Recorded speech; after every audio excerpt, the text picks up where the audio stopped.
Let's establish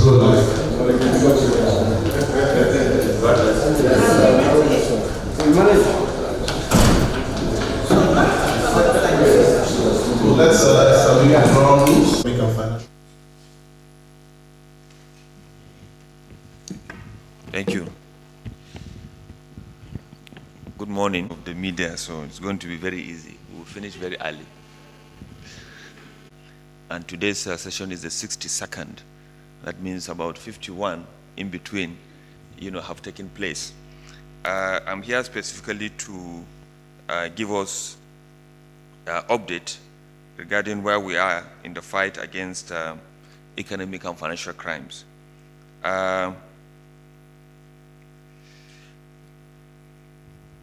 Majority of things that I'm going to say are not things that are new. They are things that over time, since that time, we're able to, talk to the press and talk to Nigerians about them. Even yesterday, we mentioned one or two things that that we have done. But by way of briefing, you are the one doing the next slide. By way of briefing, the EFCC, our vision as well as the core values of the Commission still remains professionalism, integrity, and courage, as well as collaboration based on our own coordination mandate that the EFCC has. There is no better way to give you an update regarding what we do than to take you through our own 5 strategic objectives that we have in our own strategic plan 2021 to 2025. And the first strategic objective in our plan that we believe that if we strictly follow it through, we'll be able to accomplish our mandate within the period under the plan, which is 2021 to 2025. Number one strategic objective that we have, as you may be aware, is to have an increased public engagement, improved system and processes, improved intelligence-driven investigation, prosecution, and asset recovery, and then, of course, law enforcement coordination. I just want to state here before I proceed, when you are in a war, it is very, very important that you know who you are. You have to know your own turf, so that you'll be able to target the enemy very well. So one of the mandate that I was given is to ensure that the EFCC is strengthened, to be an institution, to have less and less and less of the usage of discretion, so that even me as a chairman should be able to be guided and to be, my actions are supposed to be taken and of course guided by what we have in our own institution. So one of the things that, of course, we did when we came on board from that time to now is to restructure the EFCC itself, to have an internal policy development, as well as to have codification of all our standard operational procedures, as well as to have an automated and digitalized system. And since that time, of course, we have created a Department of Intelligence, as part of the mandate that we said that we want to achieve an intelligence-driven, investigation. This department is doing wonders. Even yesterday, I received briefing from them in one of the matters that they are following up, fraud of about 50 or so, a billion naira. We are looking at through that intelligence. Upgrade of the procurement unit into a full-fledged department. As you know, this issue of procurement is a very serious issue, and we want to lead the pack. We want to ensure that all the procurement laws, as well as policy documents, etc., are being implemented, 100% by the EFCC. We'll structure the Department of Operations as well as the legal department, and statistics that we are going to show you later will attest to that fact. We have upgraded the internal audit unit into a full-fledged department, because we need to have people that will audit, our own activities internally. And then, of course, we have expanded the Department of Planning, Policy, and Statistics. We need statistics to be able to plan well, to be able to give you the figures which we are going to give you today. And finally, we upgraded the ICT department unit into a full-fledged department. This is very important, looking at our drive that we are working towards, having a computerized or digitalized, system to take care of all our operational activities. Now, we are all here on the 12th of May 2022, when His Excellency President Muhammadu Buhari assented into law 3 key anti-corruption laws. Very, very important and very, very strategic. One of them is the Process of Crime Recovery and Management Act, the Anti-Terrorism Act, as well as the Money Laundering Prevention and Prohibition Act, all of 2022. Very, very important. These laws, Nigeria not only, set, the pace for itself in terms of improved anti-corruption drive, but we are also leading, in this drive, across the sub-region of West Africa as well as Africa and even internationally. I doubt much if there are up to 10 countries that have a Proceeds of Crime Act the way that we have. One of the key, go back to that slide. One of the key things that the Proceeds of Crime Act have given is the powers of non-conviction based for future. Very important. And from that time to now, I can tell you that we have recovered close to about 50 houses in Abuja alone.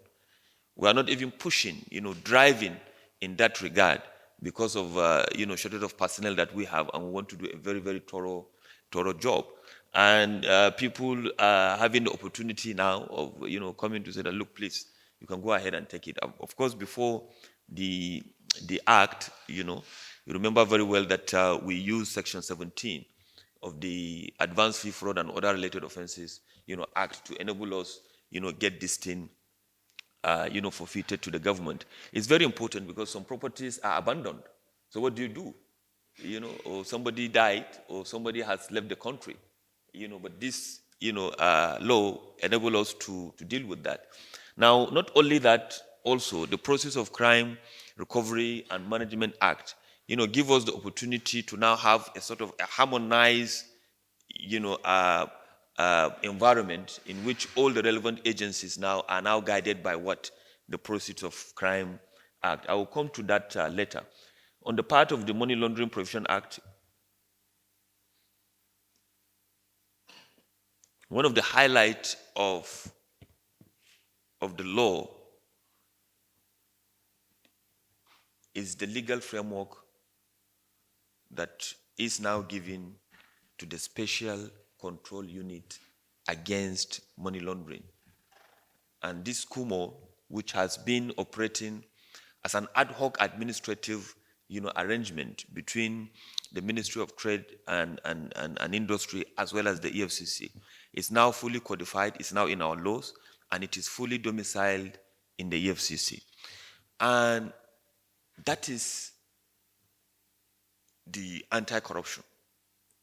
When you look at the activities or what is expected of SCUML, because in there we have 19 non-designated financial businesses and professions that are expected to be making currency transaction reports to SCUML.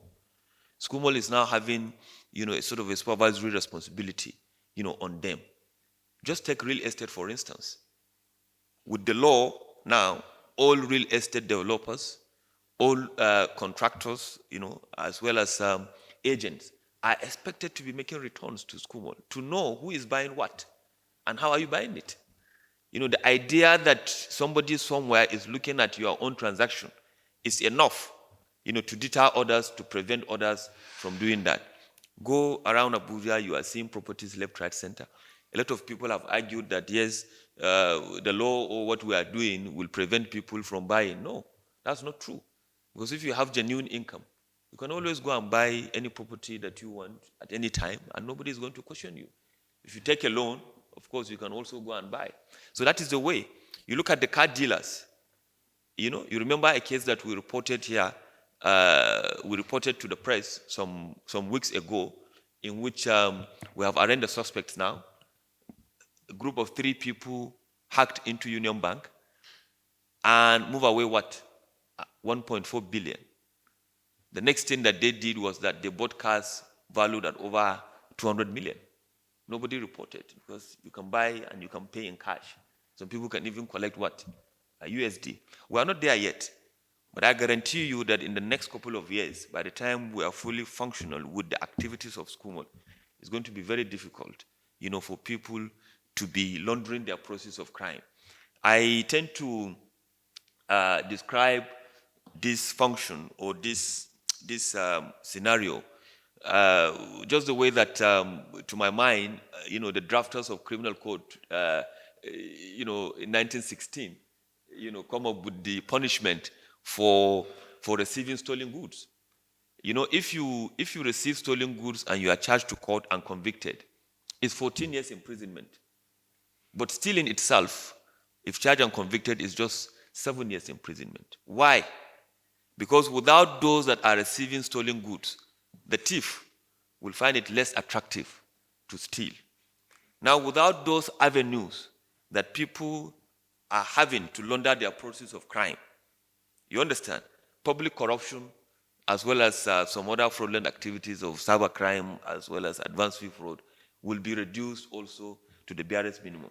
And that is very important here. And I want to state here that on the activities of SCUML, every single kobo that we budgeted for, that we need for the take-off of SCUML, has been provided by His Excellency President Muhammad Buhari. Just to tell you how important, he is taking the laws that he signed into laws in May, as well as to back it up. Because no matter how beautiful the laws are codified, if you don't have the finances, to be able to drive it, you will not be able to do that.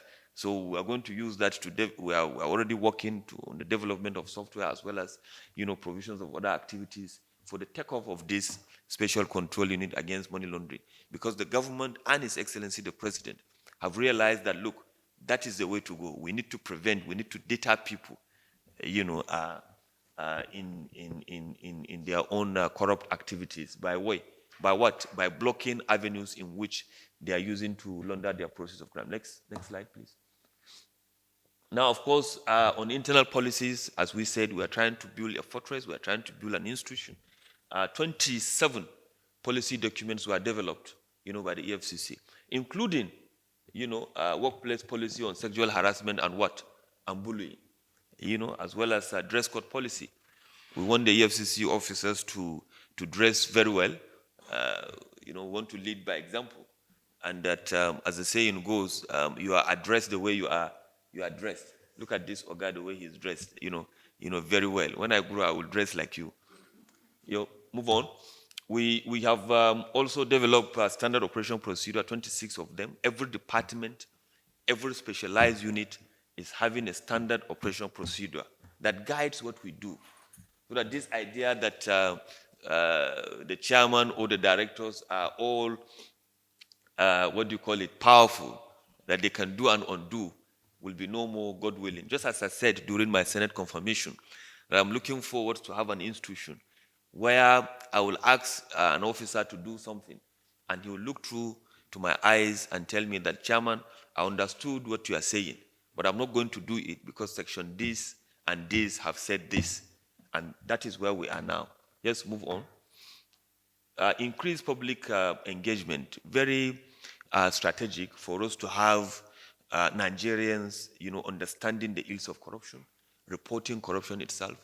Yesterday, as I said, through our intelligence department, we're able to get quite a lot. But Nigerians are also coming forward, to give us, information. But modestly here, you remember 2 weeks ago or thereabout, my brother, when was that? His Excellency, the Vice President, we went to Model Secondary School, Metama here, and we launched the Zero Tolerance as well as the Integrity Club's manuals. Now, the whole idea is to have a sort of a unified constitution and to be able to engage the youth across the country, to know the ills of corruption, to imbibe the culture of integrity, very, very important, as well as, the testing it from the early stages of their lives. Luckily for us, we are men of religious affiliation in this country. We are Muslims and Christians, and our institutions are helping us to be of high moral standard. We are working towards relaunching our anti-corruption teaching manuals for Muslims and also for what? For Christians. We need to have that engagement. Yesterday during a function, somebody says that yes, when it comes to the issue of religious engagement, people are sent there. But on the public, side, they can do and undo. But that is not what it's supposed to be. If you're a religious person, you are expected that you should be guided by that, irrespective of what action you are taking, either in the public or at the religious institution. The SCUML is also carrying out a lot of sensitization program, and we're very happy, as you know, that the administration of President Muhammadu Buhari is working towards three things: economy, security, and anti-corruption. So already the publicity is being carried out by all, top functionaries of government in terms of, engaging Nigerians, telling them the ills of corruption. Of course, we are social media engaged, and we have a lot of followers there, and we are doing a lot in terms of that public engagement and sensitization. The media too, you are helping us to do that. Almost every electronic and print media outlet is having a correspondence on anti-corruption, on crime, or on economic crimes, and on financial crimes. I think we shouldn't relent in doing that. We should be able to push and help and work together. Nigeria is the only country that we have, and we are the only ones that can salvage it. Move on. We have done quite a number of policy advisory to the government. This is part of, prevention drive. When we investigate a matter, we see gap, we advise the government, and this is what we see. And of course, in all our advisories, the government have taken dressing, because of that, and it has helped. These are some of the intangible things that we have been doing that people will not see as if it is arrest or going to court, etc. Nigerians are action people. We like action and action, but there are a lot of things that are going on behind the scene. Move on. Yes, move on. One of the things that we did was the launching of the Eagle Eye. The Eagle Eye is an app that we launched that will make it easier for Nigerians to reach out to us anonymously, and if they so wish, they can state who they are. Is also a platform where if you are a whistleblower, you can as well, use the platform and give your details. It can be used, the comfort of your room. You can download the app, install it, and then take pictures and send to us. A lot of Nigerians have done that, and we have used this platform to recover millions and millions of naira through, reportage of houses or assets that people have acquired. I was very happy, yesterday that the Federal Executive Council have approved the whistleblower bill, and I believe that before the end of the tenure of the Ninth Assembly, we'll get it passed into law. And I want to use this opportunity to say that Nigerians, this is their own opportunity, to blow the whistle and also, engage based on the policy that we have. You can even have up to 5%, of the proceeds. You remember the Ikoyi funds? The man that blew the whistle, took away a certain number of percentage of the $43 million that was recovered. Gentleman there with the black, you have to blow that whistle and ensure that you participate in that. So the impact of the Eagle Eye is real. It has given us improved intelligence gathering opportunity, global reach, it's easy to access, of course, increased public engagement, and it is also an added incentive to whistle blowing. Yes? Yeah? On the enhancement of operational capacity, this is an area where we just want to brush over because we don't want to tell people our capacity on our own operational capabilities. You know, the people we are dealing with are high-tech people, are high-end people, intelligent people, etc. But it's important for you to know that we are working on with CCB, on asset declaration. We are conducting fraud risk assessment of MDAs to know red flags and gaps in their own processes and procedures. We are working, on budget implementation monitoring, procurement processes monitoring, as well as extensive public enlightenment and preventive efforts, which we have discussed already this morning. Yes, we have discussed about SCUML, this part of it. We are working towards development, as I said, of property ownership database as well as biometric identification system of the non-designated financial businesses and professions. Yes? Yeah. Now, going forward, or moving forward to statistics of what we're able to do, particularly from January to now that we are, which is, what is today's date? 15th of December. Now, in terms of monetary recoveries, for the year under review from January 1st to the 31st of October 2022, we have recovered 134 billion 336 337 million 759,574 naira 25 kobo. We have equally recovered 121 million US dollars, pound sterling, euros, Japanese yen, etc., etc. For the non-cash assets, these are some of the recoveries that we have made. 52 automobiles, and you can see electronics, motorcycles, clothing, real estate.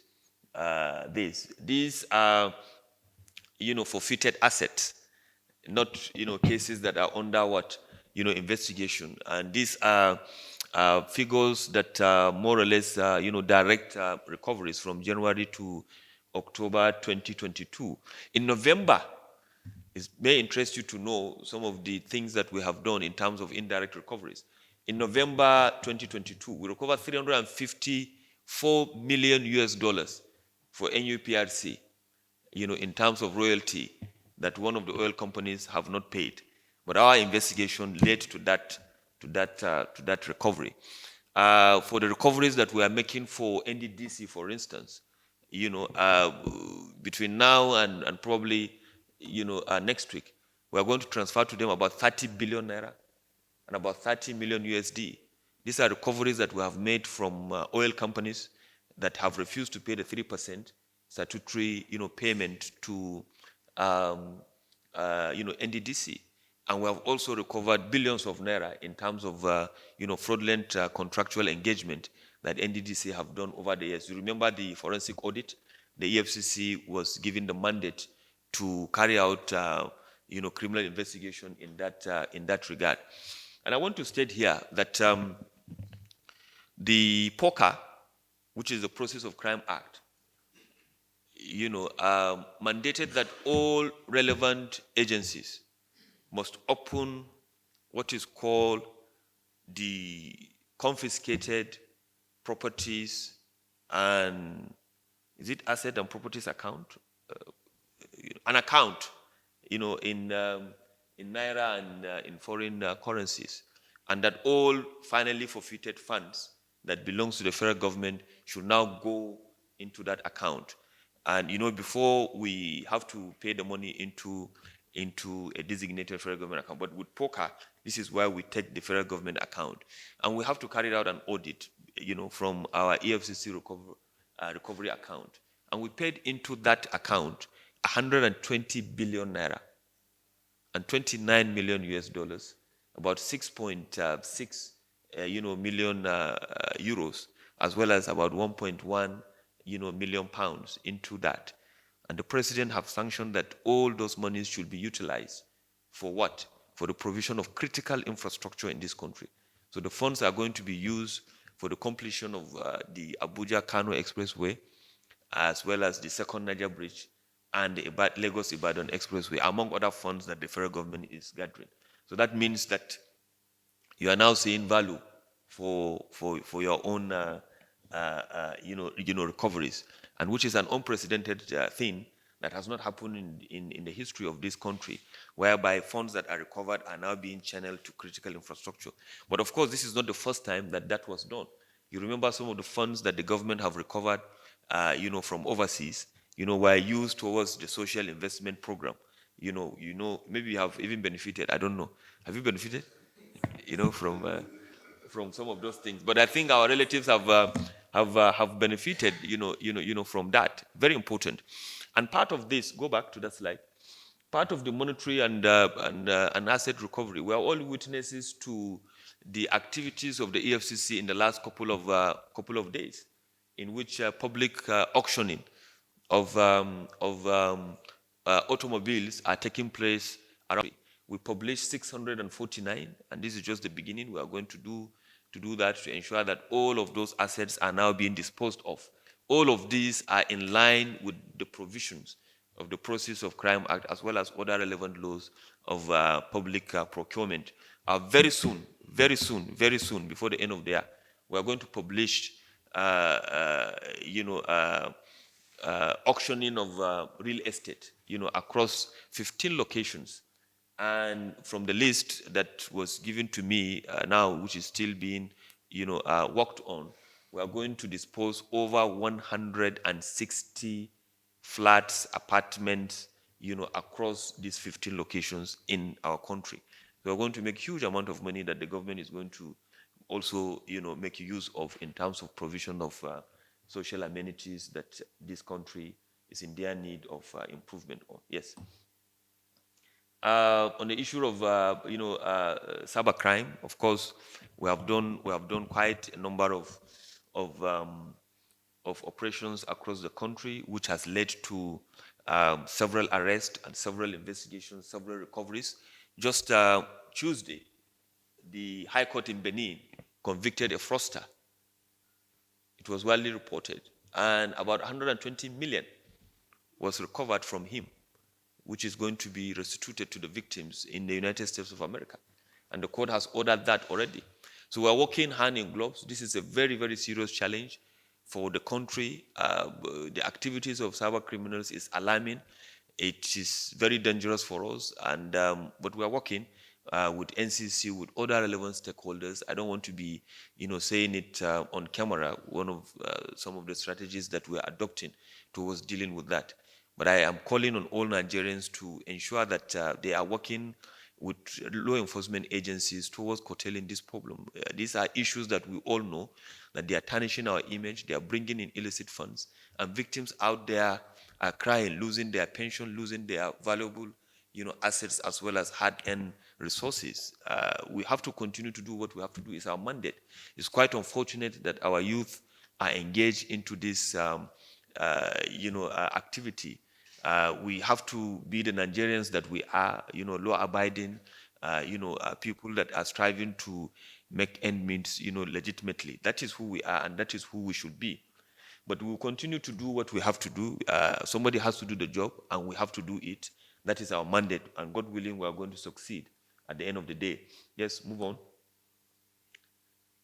All these are part of the activities of cyber criminals that we have focused on, and which we want you to please help us to sensitize Nigerians about that. Yes. Now, on the issue of convictions, this is one area where the Commission have led the pack. You will not appreciate this until, move on, until you understand where we were before and where we are now. The first full year of this administration, the EFCC recorded only 195 convictions. That was 2016. In 2017, EFCC recorded 186. We went down.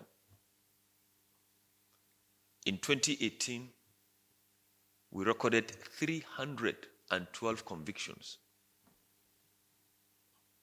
In 2019, we recorded 1,280 convictions.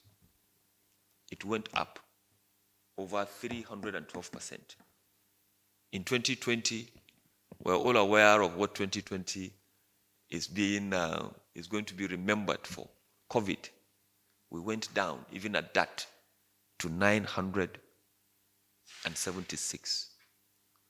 Last year, part of which, of course, was under my administration, let me be immodest a bit, we recorded an unprecedented 2,220 convictions.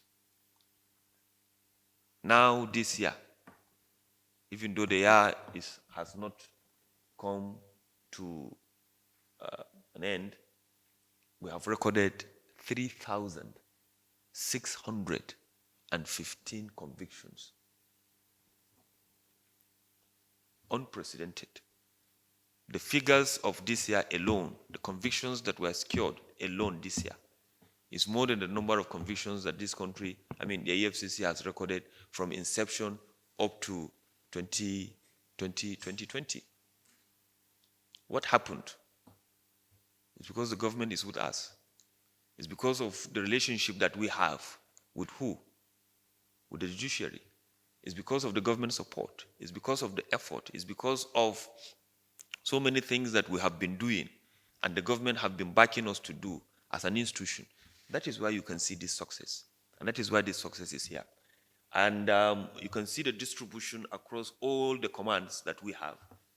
And this is where we are as at now, and it is only going to get better. And I want Nigerians to appreciate and understand that looking at these figures alone is enough to convince anybody that this government and this administration has lived up to its expectation of fighting corruption in all ramifications in this country. Are we there yet? The answer is no. Is there improvement? Certainly, yes, there is improvement. Thank you. Of course, finally, on the issue of coordination and alliances, corruption is a borderless crime. We need to talk to one another within the country. You are aware that I'm the president of NASIWA anyway, which is the network of anti-corruption agencies in West Africa, and we are working. And they have during our extraordinary General Assembly meeting in Niger, earlier, I think was it in October, the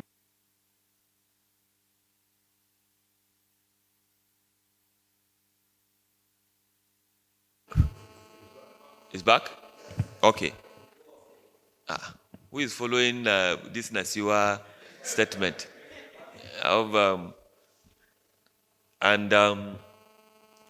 They elected unanimously that Nigeria should host the secretariat for NASIWA, mostly because, of course, we are the host country of ECOWAS and all of it. So within the tenure, a lot of things we want to do in terms of that. Move on. We have partners all around the world that we are working on. The whole world have now, agreed to the fact that countries has to come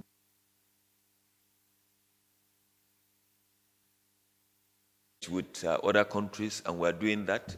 They are sharing intelligence with us, formally and informally. We are also sharing with them, formally and informally. What we see is that public corruption, those that are getting that are taking their proceeds overseas. Those that are into cybercrime are bringing their proceeds, back to our country. So we have that common problem that we all want to solve, and of course we are working in that regard. Move on. This is the SIWA that I was telling you about, and the rest. Move on. And this is the compact that we have with Nigerians. You are going to be given the slides, so you'll be able to say it. But I want to emphasize that the new EFCC is harnessing the skills of a well-trained and motivated workforce, leveraging on the support of every stakeholder and partner both at home and abroad to deliver on the vision of a Nigeria free from all forms of economic and financial crimes. Thank you very much, and let me take your questions.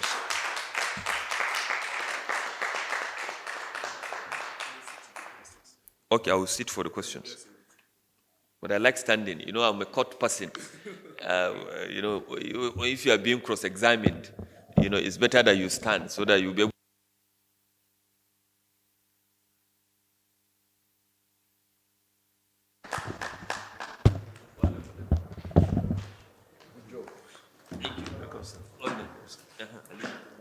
Yes.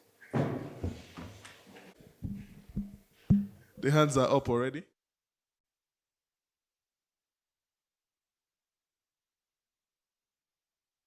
I don't know about difficulties of you know, Nigerians to register. As you know, we are operating from 15 locations, and in all these 15 locations, we have offices there. These registrations are done online.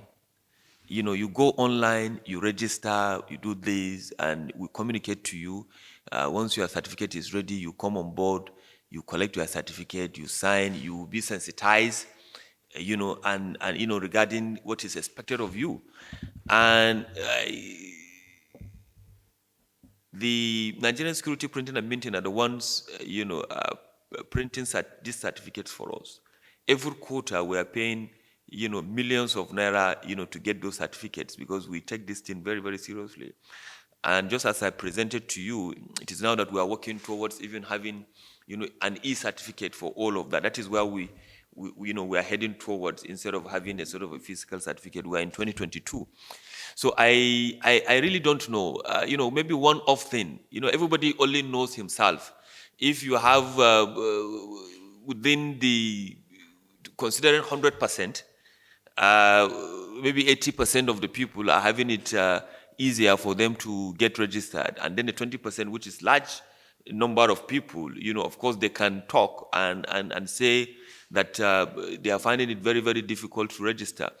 But come to think of where we come from, as I said when I was telling you about the story of SCUML, it's just an administrative kind of an arrangement that was, you know, technically under the Ministry of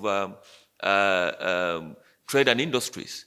The EFCC was just the operational arm, because we see the importance and the sensitivity, you know, of SCUML, and that is why we brought it, you know, the operational arm under the EFCC. But now the law has just been passed, and as I said, I told you, every single kobo that we budgeted for the takeoff of SCUML, you know, is being given by the government because of the seriousness. So even if there are challenges, I can guarantee you that in the next couple of weeks, it's just going to be a history. But I'm going to make inquiries regarding these issues and be rest assured that it will be resolved. The second question has to do with royalty. It's only from one company that the 354 million, you know, was recovered from. I can't, I've forgotten the period of it, but it's an investigation that was done by our Lagos command, and we have evidence of payment, you know, that was made by the said company. But we're just trying to, because of the sensitivity of some of these things and all of it, try to leave it at that. On the cybercrime and arrest that you have mentioned, you see, every day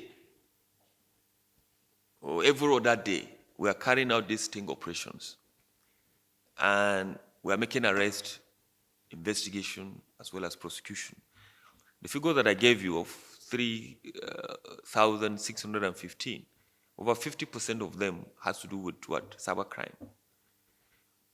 But in the last couple of weeks or months, we had these incidences whereby one or two social media influencers were involved, and then all of a sudden, you know, the entire country went haywire. Oh, EFCC is doing this, oh, EFCC is doing that. The investigation of cybercrime You are starting from an unknown. You don't even know these people. They are not like local government chairman or a governor or a commissioner that you know him. You have his IPPIS, you have everything. You are starting from unknown, then to known. These are not people that you will write a letter of investigation activities inviting them. You will not see them because you don't even know them. It's intelligence that is first being gathered, series of surveillance activities, and then you have to go and arrest them physically, to get all their digital items, and you move on. At times, of course, in some cases, you have the report, you have the information, you have their telephone numbers, you have to now, move on and gather all your own evidence before you now go ahead and you pick him. But most often than not, you just have to go there and see them. If you have an intel, for instance, that 50 or 100 fraudsters, as we have seen, are staying in a certain hotel, and they group themselves from one stage to another, passing information. As they say, they have a template that they follow. So you are doing this, another person is doing that, another person is taking it from there. And after a series of surveillance, you want to go and arrest them. And what do? There's this power of ingress and what? An egress that we have with such warrant to do that. Is it in every case that is being done? The answer is no. But 1 out of 100 or 10 out of 100, that is 90%. You understand? But of course, that the people have the right to complain. And those that have complained, we have assessed it, and most often than not, you see that is not the case. But people will amplify it, and just as you said, there is this perception. Perception of what? The perception should be positive, not negative. And that is the honest truth. We are professionals. The boys that are doing these things are professionals. They are well-trained. We have a standard, operational procedure for all our activities. What is expected of them to do, where, when, and how. And they are being guided by that. And of course, you can have some overzealous officers here and there. And EFCC is among the few agencies of government that have a full-fledged Department of Internal Affairs. If you have complained, you complain. We have some certain group of specialized trained officers, even in polygraph. We have the capability of doing that are policing us, the EFCC. They trace everybody's assets, they do that, and if there is any complaint from the members of the public, they investigate. You will go and you will make statement. They will make their own report. And then we have to take action. A lot of people have been dismissed in the last couple of months. Some people have had their rank reduced, so we are working.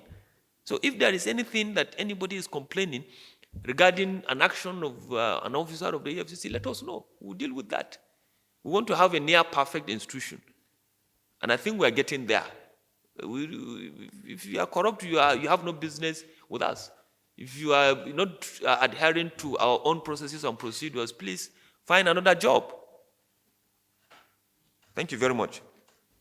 The next question has to do with my sister from Channels. Whether it is the power of whether to sack or this. I think they are talking about security of tenure.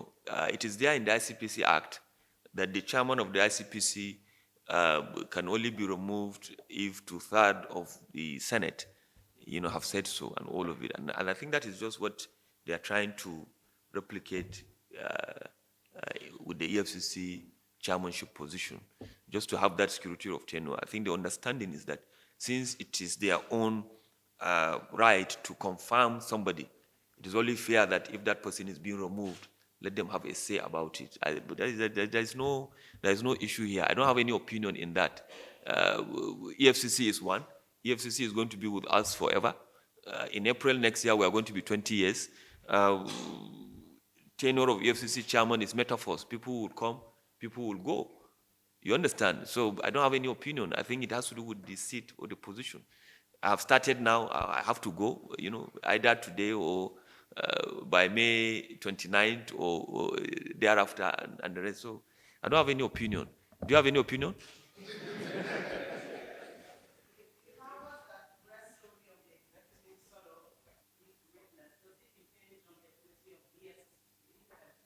No, we're independent. We're independent. Even yesterday, I answered this question. You see, with due respect, we have to learn to trust our leaders. We have to learn to trust our leaders. Independence of just perform your function. Thank God we have a president that is known for his anti-corruption drive. And Government 101 tells you that there are three arms of what? Government. The legislature, the executive, as well as what? The judiciary. So if you are not with the judiciary, you are not with the legislature, then you are under what? The executive. So what are we talking about here? And everybody is doing his job. Interference of what? To do what? To achieve what? At times we tend to imagine a lot of things in our heads and we think that is the norm. No, EFCC is independent. Nobody is telling us what to do, what to investigate, or how to investigate, or what to recover and what not to recover. No. You understand? Give us any intel. We have been asking people, give us intel and you will see, and we will do it. One of the last major investigations that we did was we arrested the Accountant General of the Federation. The Accountant General of the Federation was arrested. Out of that fraudulent activities, the EFCC have recovered over 30 billion now, and we're already prosecuting them. So what is there? Tell us, anybody that you know that has done anything, we'll be able to investigate him and we move on. In the last couple of years, under this administration, is there anybody that has not been investigated? Everybody has been investigated, including the EFCC. So interference of what, from where, how? We are independent and will continue to be independent, God willing. Thank you very much. Thank you very much. What do you mean by we have lost many cases? Which many cases? Mention 5. Don't create a perception of something that is not there. What do you mean by that? Somebody is discharged and acquitted, we appeal. We take a look at Faisal Minor and that of his father. The lower court said we got conviction, we went to the Court of Appeal and we won. Maybe you are talking about the last case of Babachir Lawal that was discharged, and we're going to appeal it. So which other cases? There are a lot of cases that we have secured. I'm coming. Last week, we secured conviction of a serving senator. He's currently in prison. And you are saying many cases we have lost. Which are the many cases? I can understand that there are a lot of delays, longevity of these cases in court. And you know what defense counsel can do. And you rightly said that they are taking these senior lawyers, they have money to play around. And then, of course, but we are not deterred. We are pursuing this thing and we are diligently prosecuting the cases. Last week, Monday, I was in court, for a matter that started in 2015. The last time I was in court before last Monday was a matter that we commenced prosecution in 2012. As a young officer, I've been going to that matter. Up till now, as chairman, I've been going to that matter. So it's not a problem that you have this longevity of trial going on. But we are determined and we are not deterred and we are pursuing it, according to the books. Before the EFCC, there was nothing like a prosecution of politically exposed persons in this country. Was there any? Is there any institution of government before the EFCC that have taken somebody to conventional court and get him convicted for corruption? So we should appreciate where we are now, that the prosecutions and the investigations are even being conducted by an agency, and we are succeeding, instead of us to be looking at it the other way around. You understand? And I think the courts are helping. The judiciary is helping. Look at the figures. We didn't convict them from our offices. We all convicted them in court. So politically exposed persons will continue to be what? Politically exposed persons. And it is natural for that to even happen. Because you can't conclude an investigation of a politically exposed person within 1 week, or within 2 weeks, or within 3 weeks. It takes months and years to conclude because of multiple transactions that they have taken place and because of complicities of the matters and laundering of their process of crime. But for somebody that is engaged in cybercrime, is very easy to do. The investigation, the cycle of investigation can be concluded even within a month or even within days. But that is not the same with politically exposed, cases, either on the investigation side or on the prosecution side. So there is no problem. There is no ambiguity at all.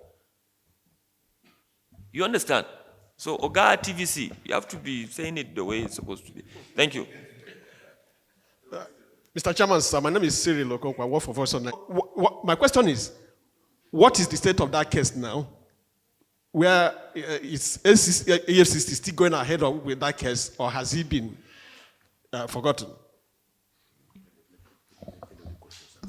Yes, go ahead. Another one. All right, can I go ahead? Sales of recovered assets that is bringing controversy. Controversy of what? Be specific now. No, sir. Don't just imagine that there is problem when there is no problem. I said it's likely that the sale, the way it is arranged, seems to be hasty, and that arrange how? Hastiness of what? Sir, I have a video clip here of from my brother here at TVC. Is it TVC or channels? Nigerians went there on their own. It was bidded publicly. The winner is being known there and then. There is no interference. So what is the problem? Sir, we have seen a case recently with in Lagos where this kind of sale generated a lot of controversy. Our own did not generate any controversy. You have exhausted all the... We have learned from that lesson of controversy. We don't have any controversy. But I will answer your question anyway. Yes. Your last question is very important. It's a friend of the commission. Okay, go ahead. My friend here asks about distinguished senators, Senator Ojo Uzo Kalu, His Excellency Ojo Uzo Kalu. The prosecution lasted for 12 years or so, and he was convicted by the court. Went to Supreme Court. The Supreme Court says that yes, the judge, because he was elevated to the Court of Appeal, cannot come back to the lower court, and that he should be retried at Lagos. So wanted to arraign him, almost immediately, in Lagos, for the prosecution to start all over again. And then he went to court, challenging that yes, he has been discharged and acquitted, and nobody discharged him and acquitted him. And we are still pursuing the matters, in court here in Abuja. So the matter is still ongoing. A gentleman here asks about presidential pardon. Is it provided for in our laws?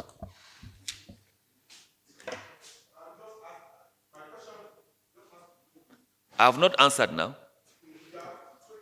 Yes, now, and I have gotten the answer that it is in our laws. So we have done our bit, and we don't know the information that this, and they have the government have done its own bit, and anybody can do that. It's like the powers of the Attorney General, given under Section 174 of the Constitution. He has the power to Nole, Abi? Abi? Nole. I have lawyers here. I'm a layman. He has the powers of knowledge. He can stop any trial, before sentencing. So and he has, of course, he has to be guided by certain provisions of public interest, etc., etc. All of these things are very, very important and germane. And this brings me to the whole talk about us trusting our leaders and our government. We don't know the information that they have, that warrant them to take certain decisions. So we are not disturbed about it. It's the decision of government. We are part of government, and we move on with other cases as well. A friend of mine here asks about vote buying. What we are doing on that. We are doing quite a lot on this. We are working with INEC. We are working with a lot of people, but ultimately we want to work with Nigerians. Nigerians should know the implication of them selling their votes, or accepting that their vote should be bought, by these individuals. Already, because of what is ongoing now, a lot of people are scared about whether or not they can buy votes, whether or not people will be willing to sell their votes. We hope and pray that our modest effort will be able to curtail this issue of vote buying when it comes to be in February and in March. God willing, we are working towards seeing that we contribute our quota to curtail that.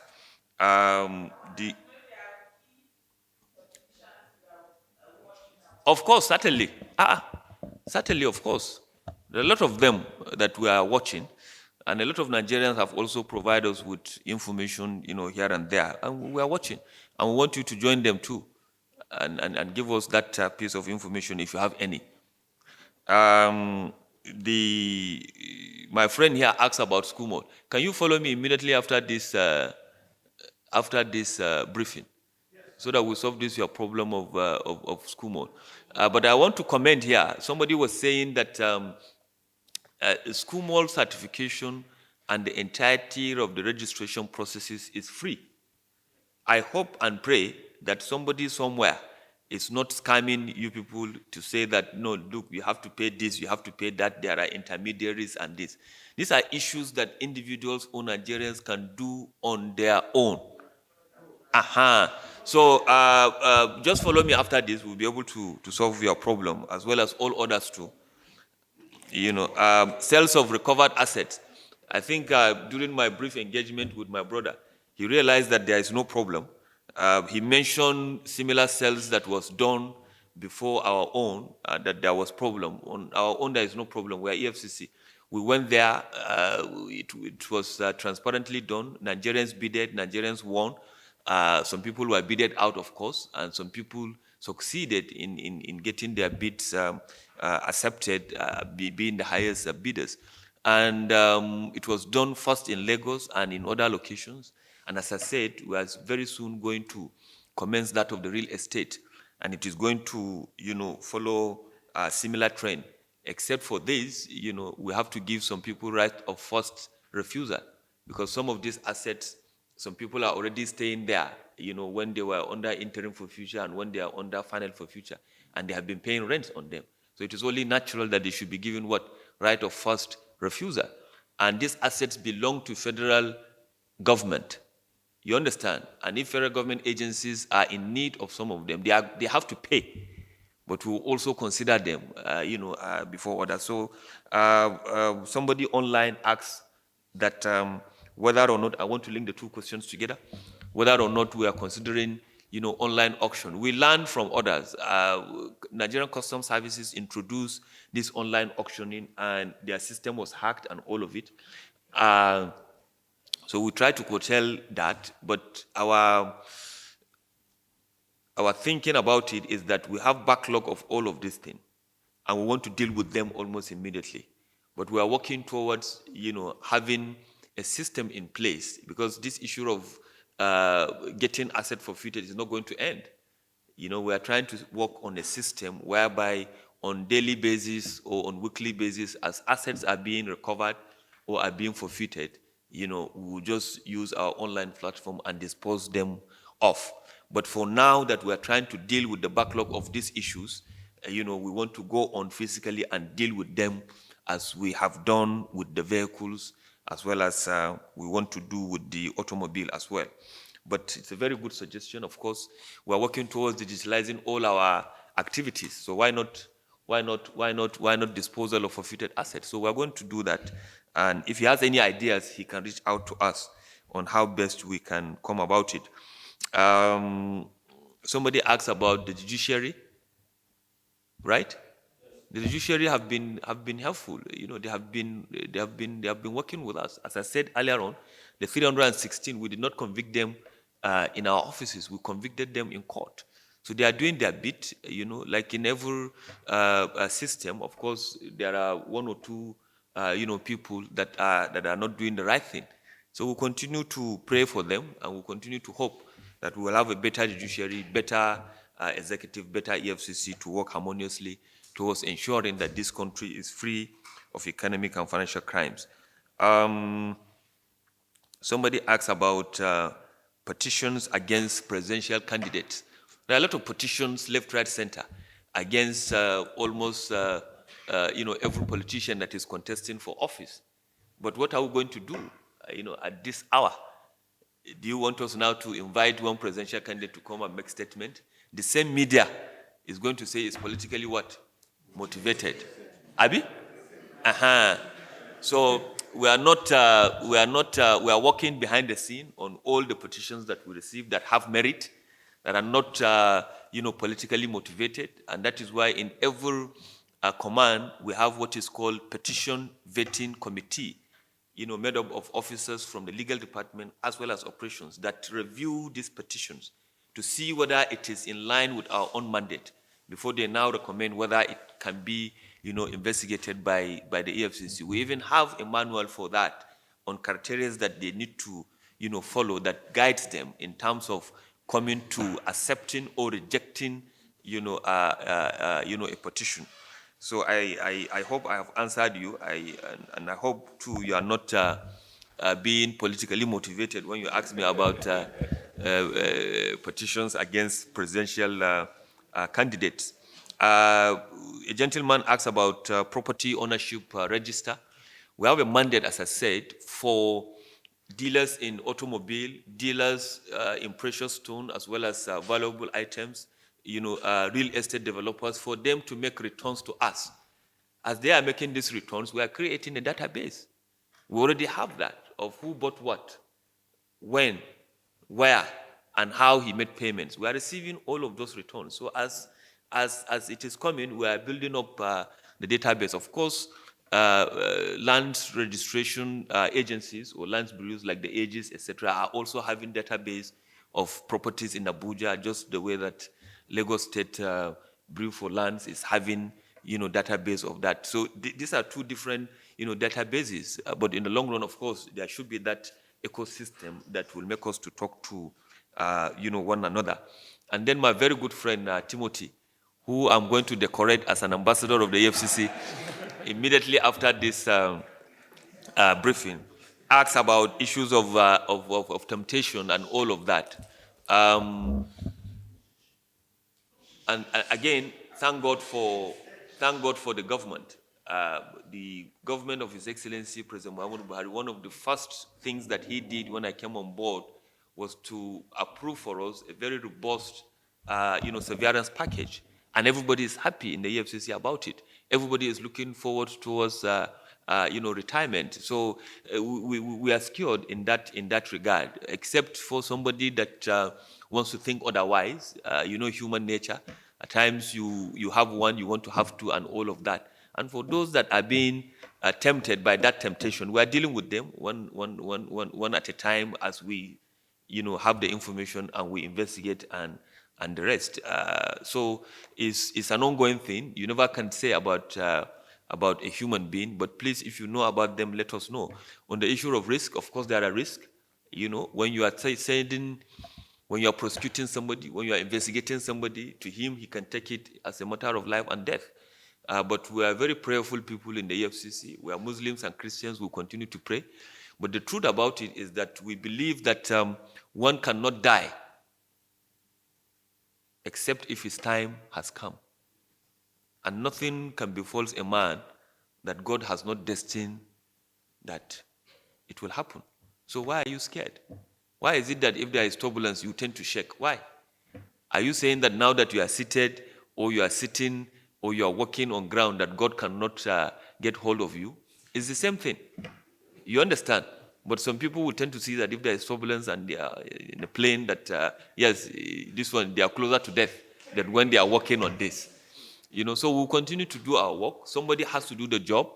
That is the risk. That is the hazard of it. You understand? But we try as much as possible to ensure that it is the mandate of the commission that is dragging us. We are not taking the job and putting on our head that we have to do it. It's not us. It's not the chairman. It's not the director of operations. It's not the director of process of crime management. No, it is the EFCC, as provided for by the law, that is doing its own work. And that is it. So, but thank you very much for that, for being with us. This is my Oga that is asking about problem. Is that what?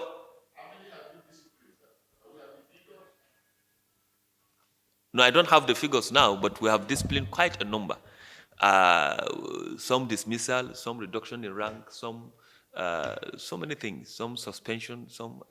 So I don't have the figures now, but I can tell you that the figures are not much, but we have done that. Somebody has asked about Hush Puppy. Hush Puppy is serving jail term in America. So that is about him as far as his case is in America. On our own part, we are also doing our own job, waiting for him to come back. And we will do that. Any other question?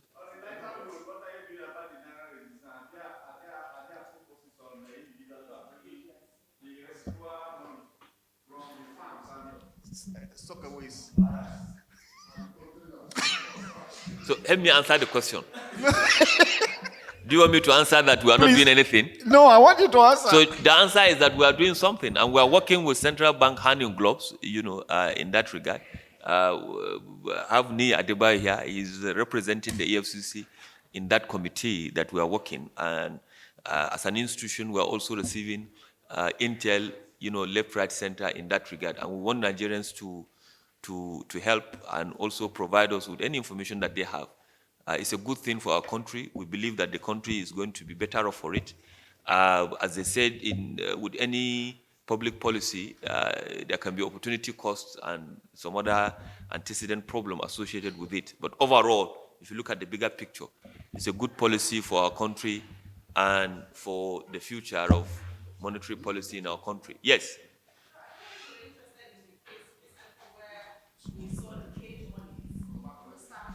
And then the police came up with their own narrative to say that they were just central bank, playing nose.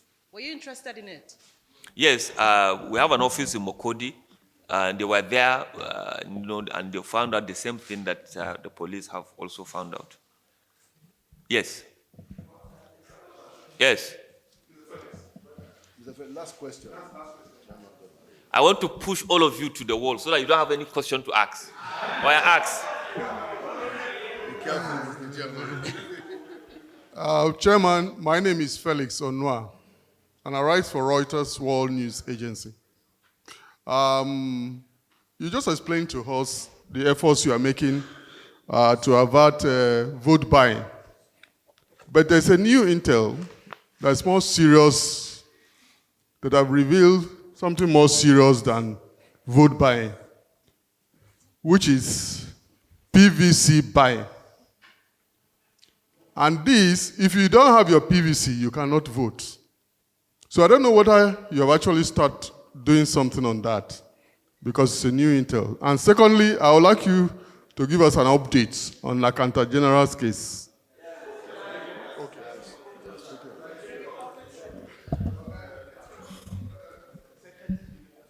Thank you, Mr. Felix. I don't understand PVC buying, how it works. Is it that you want to... No, let's be realistic now. If a politician, I'm coming, if a politician buys a PVC from you, 2,000, how is it going to be of benefit to him? Because somebody, the owner must be there to go and vote. Let's be realistic. Intel of what? How?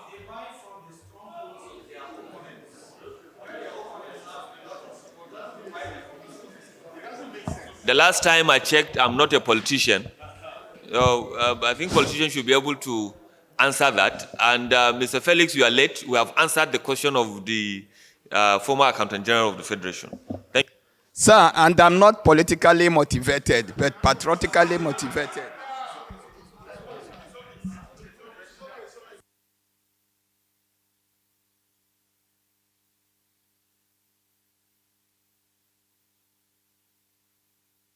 I want to thank all the gentlemen of the press. I understand that this is the last briefing for the year. Where is Timothy? Timothy, come.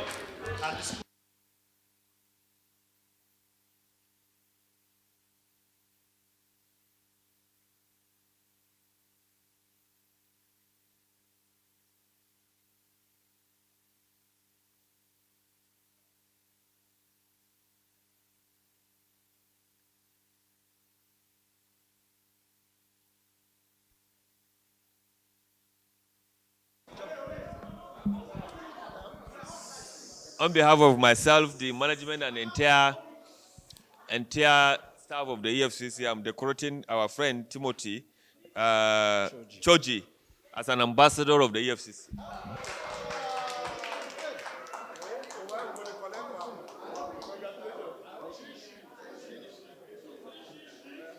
Thank you, sir. Thank you very much. I appreciate it. Thank you. Thank you. Mr. Chairman. Photograph.